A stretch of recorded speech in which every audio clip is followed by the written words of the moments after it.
कई बार तो water supply का सीवरेज मिक्स हो जाता, पानी पीण जोगा नहीं रहता साडे महल्ले च।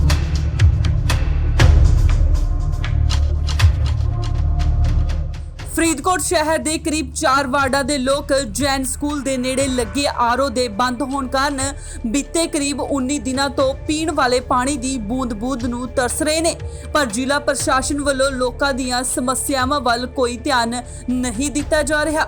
ਗੱਲਬਾਤ ਕਰਦਿਆਂ ਮੁਹੱਲਾ ਵਾਸੀਆਂ ਅਤੇ ਸ਼੍ਰੋਮਣੀ ਅਕਾਲੀ ਦਲ ਦੇ ਆਗੂ ਸਤੀਸ਼ ਗਰੋਵਰ ਨੇ ਕਿਹਾ ਕਿ ਸਰਕਾਰ ਵਿਕਾਸ ਕਰਨ ਦੇ ਵੱਡੇ ਦਾਅਵੇ ਕਰ ਰਹੀ ਹੈ, ਪਰ ਜ਼ਮੀਨੀ ਪੱਧਰ ਤੇ ਲੋਕਾਂ ਦਾ ਬੁਰਾ ਹਾਲ ਹੈ। उन्होंने दस्सिया कि जैन स्कूल कोल किले दे नाल लग्या आरओ बीते करीब 19 दिनों तो बंद पिया, जिसका ठेकेदार वालों बिजली का बिल नहीं भरिया गया, जिस कारण विभाग वालों आरओ का बिजली कनैक्शन कट दिता गया। उन्होंने कहा कि इस संबंधी उन्होंने जिले के डिप्टी कमिश्नर नूं 2 बार मिल के समस्या का हल करने की बेनती की, पर हाले तक किसी वालों भी कोई ध्यान नहीं दिता गया। उन्होंने मांग की है कि आरओ का बिजली कनैक्शन जुड़वा के जल्द आरओ चालू करवाया जाए और बिजली का बिल ना भरने वाले ठेकेदार विरुद्ध कार्रवाई की जाए। समस्या यह है कि एक तो गर्मी बहुत ज़्यादा पई जाती है, एक साड़ी नहरों का ही पानी माड़ा, एक धरती का ही पानी माड़ा, एक आरओ बंद पिया। इत्थे समस्या ही समस्या है। पानी की इन्नी ज़्यादा समस्या ना कि बंदियां नूं मिला अद्धा किलोमीटर से जाके पौना किलोमीटर जाके पानी लैके आना पैंदा है। और एक करोना की बीमारी फैली हुई बहुत ज़्यादा, एक शहर च कमेटी वालों ने दी हड़ताल चली जाती हैगी आ, किहड़े पासे समस्या नहीं हैगी। ये समस्या ही समस्या है जी, ये पुछो ना कि समस्या नहीं हैगी। मंग यही है कि शहर के जिहड़ा गंद कूड़ा करकट पे ये चक्या जाए, एक साड़ा आरओ चालू किया जाए, गर्मी की समस्या भी दूर हो जाए। लोग बहुत ज़्यादा दुखी है इस चीज़ बारे। मेरा नाम राजेश कुमार है। ये आरओ बंद पिया, इहदे नाल बहुत दिक्कत है जी। पहला चलता सी पानी वधिया मिलता सी, नाल जिहड़ा आरओ आ ਉਹਦਾ ਪਾਣੀ ਜਿਹੜਾ ਆ ਫਿੱਟ ਨਹੀਂਗਾ ਲੋਕਾਂ ਨੂੰ। ਇਹ ਆਰਓ ਦਾ ਪਾਣੀ ਸਾਰਿਆਂ ਨੂੰ ਵਧੀਆ ਸੀਗਾ। ਕਿੰਨੇ ਚਿਰ ਤੋਂ ਬੰਦ ਪਿਆ ਇਹ 15-20 ਦਿਨ ਤੋਂ ਬੰਦ ਆ ਲਗਭਗ। ਕੀ ਮੰਗ ਹੈ ਤੁਹਾਡੀ?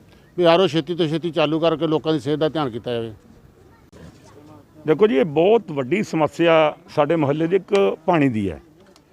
2014 ਦੇ ਵਿੱਚ ਇਹ ਆਰਓ ਜਿਹਦਾ ਤੁਸੀਂ ਵੇਖਿਆ ਵੀ ਆਰਓ ਨੂੰ, ਇਹ 2014 ਦੇ ਵਿੱਚ ਮੇਰੇ ਹੱਥ ਦਾ ਹੀ ਲਵਾਇਆ ਹੋਇਆ। ਅਸੀਂ ਦਰਖਾਸਤ ਖੁਦ ਦੇ ਕੇ ਉਦੋਂ ਇੰਪਰੂਵਮੈਂਟ ਟਰਸਟ 'ਚ ਕੀ ਆਰਓ ਬਕਾਇਆ ਪਿਆ ਸੀ, ਜਿਹੜਾ ਮੈਂ ਉਹਦੇ ਮੱਲੇ ਲੈ ਕੇ ਆਇਆ ਸੀ। ਕਿਉਂਕਿ ਸਾਡੇ ਏਰੀਏ ਦੇ ਵਿੱਚ ਪਾਣੀ ਬਹੁਤ ਮਾੜਾ ਹੈ, ਕਈ ਵਾਰੀ ਤਾਂ ਵਾਟਰ ਸਪਲਾਈ ਦਾ ਸੀਵਰੇਜ ਮਿਕਸ ਹੋ ਜਾਂਦਾ, ਪਾਣੀ ਪੀਣ ਜੋਗਾ ਨਹੀਂ ਰਹਿੰਦਾ ਸਾਡੇ ਮੱਲੇ 'ਚ। ਇੰਨਾ ਕਿਤੇ ਬੁਰਾ ਹਾਲ ਹੈ। ਸਾਡੇ ਨੇੜੇ ਜਿਹੜੇ ਆਰਓ, ਇੱਕ ਐਗਰੀਕਲਚਰ ਫਾਰਮ ਦੇ ਕੋਲੇ ਆਰਓ ਹੈ, ਉਹਦਾ ਪਾਣੀ ਵੀ ਏਡਾ ਵਧੀਆ ਨਹੀਂ ਹੈਗਾ। ਜਦੋਂ ਦਾ ਇਹ ਆਰਓ ਲਾਇਆ, ਮੇਰਾ ਖਿਆਲ ਇਹ 4 ਵਾਰਡਾਂ ਨੂੰ ਇੰਨਾ ਕੁ ਸੁੱਖ ਹੋ ਗਿਆ ਵੀ ਲੋਕ ਉੱਥੇ ਵਾਰੀ ਨਹੀਂ ਆਉਂਦੀ ਪਾਣੀ ਦੀ, ਇੱਥੇ ਵੀ ਇੰਨਾ ਟਾਈਮ ਲੱਗ ਜਾਂਦਾ, ਏਡਾ ਵਧੀਆ ਪਾਣੀ ਹੈ। ਪਰ ਹੁਣ ਹਾਲਾਤ ਇਹ ਬਣ ਗਏ ਹੈ, ਪਿਛਲੇ 19 ਦਿਨਾਂ ਤੋਂ 19-20 ਦਿਨ ਹੋ ਗਏ। ਵੇਖੋ ਸਰਕਾਰ ਦੇ ਕੰਮ ਹੈ, ਸਰਕਾਰ ਡਿਵੈਲਪਮੈਂਟ ਦੀਆਂ ਗੱਲਾਂ ਕਰਦੀ ਹੈ ਵੀ ਅਸੀਂ ਆਹ 5 ਕਰੋੜ ਲਾਤਾ, ਸ਼ਹਿਰ 'ਚ 4 ਕਰੋੜ ਲਾਤਾ। ਆਰਓ ਦਾ ਇੰਨਾ ਕੁ ਬੁਰਾ ਹਾਲ ਹੈ, ਇਹਦਾ 50,000 ਰੁਪਇਆ ਸਰਕਾਰ ਤੋਂ ਬਿੱਲ ਨਹੀਂ ਤਾਰਿਆ ਗਿਆ। ਬਿੱਲ ਦੀ ਵਜ੍ਹਾ ਕਰਕੇ ਇਹ ਮੀਟਰ ਕੱਟਿਆ ਗਿਆ, ਮੀਟਰ ਦੀ ਵਜ੍ਹਾ ਕਰਕੇ ਆਰਓ ਬੰਦ ਪਿਆ। ਜੇ ਆਰਓ ਬੰਦ ਪਿਆ ਤਾਂ ਲੋਕਾਂ ਦਾ ਵੇਖੋ ਹਾਲ ਕੀ ਹੈ। ਮੈਂ ਕਹਿੰਦਾ ਜਿਹੜਾ ਠੇਕੇਦਾਰ ਵੀ ਜਿਹਦਾ ਵੀ ਕਸੂਰ ਬਣਦਾ, ਜਿਹਦਾ ਕਸੂਰ ਬਣਦਾ, ਮੈਂ ਕਹਿੰਦਾ ਉਹ ਠੇਕੇਦਾਰ 'ਤੇ ਕਾਰਵਾਈ ਹੋਣੀ ਚਾਹੀਦੀ ਹੈ ਵੀ ਉਹਨੇ ਬਿੱਲ ਨਹੀਂ ਭਰਿਆ। ਤਾਂ ਲੋਕਾਂ ਦਾ ਕਸੂਰ ਕੀ ਹੈ? ਲੋਕ ਤਾਂ ਪੈਸੇ ਦੇ ਕੇ ਪੇ ਕਰਕੇ ਚੀਜ਼ ਲੈਂਦੇ ਆ। ਸਰਕਾਰ ਨੂੰ ਮੈਂ ਡੀਸੀ ਸਾਹਿਬ ਨੂੰ ਕੱਲ੍ਹ ਵੀ ਡੀ ਸਾਹਿਬ ਨੂੰ ਜਾ ਕੇ ਨਿੱਜੀ ਤੌਰ 'ਤੇ ਬੇਨਤੀ ਕਰਕੇ ਆਇਆ।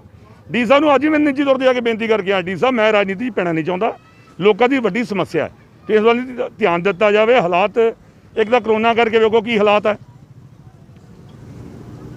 ਦੂਸਰੀ ਵੇਖੋ ਵੀ ਜੇ ਲੋਕਾਂ ਨੂੰ ਨਿੱਜੀ ਸਹੂਲਤਾਂ ਲੋਕਾਂ ਨੂੰ ਨਾ ਮਿਲਣਗੀਆਂ ਤਾਂ ਲੋਕਾਂ ਦਾ ਹਾਲ ਕੀ ਹੋਊਗਾ। ਇਸ ਕਰਕੇ ਮੈਂ ਵਾਰ-ਵਾਰ ਬੇਨਤੀ ਕਰਦਾ ਸਰਕਾਰ ਨੂੰ ਇਸ ਵੱਲ ਧਿਆਨ ਦਿੱਤਾ ਜਾਏ, ਸਿਰੇ ਹੀ ਇਹਦਾ ਕਨੈਕਸ਼ਨ ਜਿਹੜਾ ਆ ਕੇ ਇਹ ਆਰਓ ਚਾਲੂ ਕੀਤਾ ਜਾਵੇ। इस पूरे मामले संबंधी जब वधीक डिप्टी कमिश्नर फरीदकोट गुरजीत सिंह नाल गल कीती गई तो उन्होंने कहा कि मामला उन्होंने ध्यान विच है। उन्होंने कहा कि जल्द ही इसकी जांच कर बिजली का बिल भर के समस्या के हल की कोशिश की जाएगी। हाँ, ये मसला साडे ध्यान में आया। असीं जल्द ही संबंधित अथॉरिटी जिहड़ी हैगी जिन्हां ने लवाया जां जिन्हां नूं ठेके दित्ता सी उन्हां नाल राबता कायम करके ਜਿਹੜੀ ਵੀ ਸਮੱਸਿਆ ਹੈਗੀ ਆ ਉਹਦੀ ਜੇ ਕੋਈ ਬਿੱਲ ਵਗੈਰਾ ਭਰਨ ਦੀ ਆ ਤਾਂ ਉਹ ਬਿੱਲ ਵਗੈਰਾ ਭਰਾ ਕੇ ਉਹਨੂੰ ਚਾਲੂ ਕਰਨ ਦੀ ਕੋਸ਼ਿਸ਼ ਕੀਤੀ ਜਾਏਗੀ। ਫਰੀਦਕੋਟ ਤੋਂ ਗਗਨਦੀਪ ਸਿੰਘ, ਇੰਡੋਸ ਟੀਵੀ, ਆਸਟ੍ਰੇਲੀਆ।